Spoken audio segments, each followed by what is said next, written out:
En la entrada de la corriente alterna existe un circuito de protección, el cual impide que las sobretensiones o las sobrecorrientes puedan dañar a la circuitería interna de la fuente de alimentación.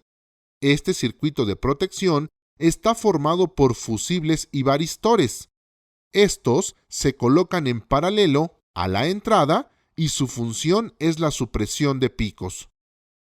Los fusibles tienen un filamento sensible al sobrepaso de corriente y voltaje indicados en el capuchón metálico.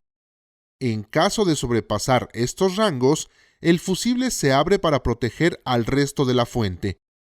Cuando existe una falla por una descarga eléctrica, estos son los componentes comúnmente afectados y su reemplazo es necesario.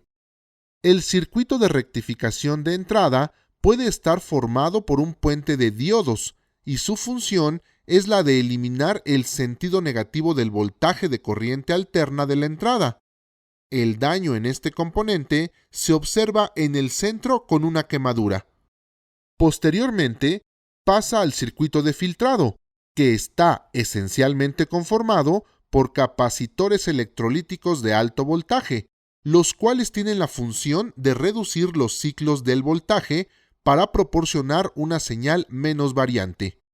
Estos capacitores muestran su daño cuando la tapa superior se encuentra levantada o cuando existe evidencia de fuga de líquido. El circuito inversor de alta frecuencia consta de transistores BJT para la conmutación de la señal, así como de transformadores de alta frecuencia que hacen que el voltaje de entrada sea reducido a los voltajes necesarios por el equipo.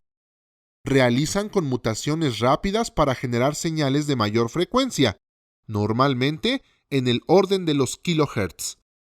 Los transistores se dañan al presentar una quemadura en la parte central. Los transformadores muestran daño al tener el bobinado quemado o roto debido a un calentamiento excesivo por aumento en la demanda de corriente. El circuito de rectificación y filtro de salida está conformado básicamente por diodos rectificadores, bobinas y capacitores. Estos dos últimos tienen la función de almacenar energía para la carga durante el tiempo que los transistores no están funcionando. De esta manera, provocan que una señal que era cuadrada en su anterior fase, ahora sea una línea de un solo valor.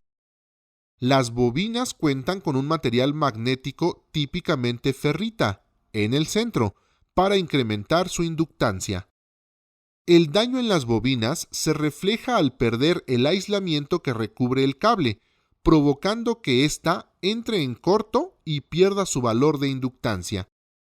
La función de los diodos rectificadores es mantener la corriente en un solo sentido, obligándola a que se mantenga en un nivel deseado.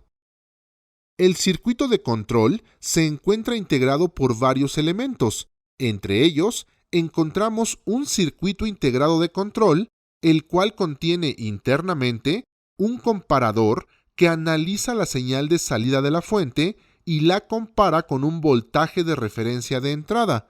Si este es distinto, envía una señal compensatoria al circuito inversor de alta frecuencia por medio de optoacopladores, los cuales permiten que exista un aislamiento de la señal de alta frecuencia de la señal de retroalimentación del circuito.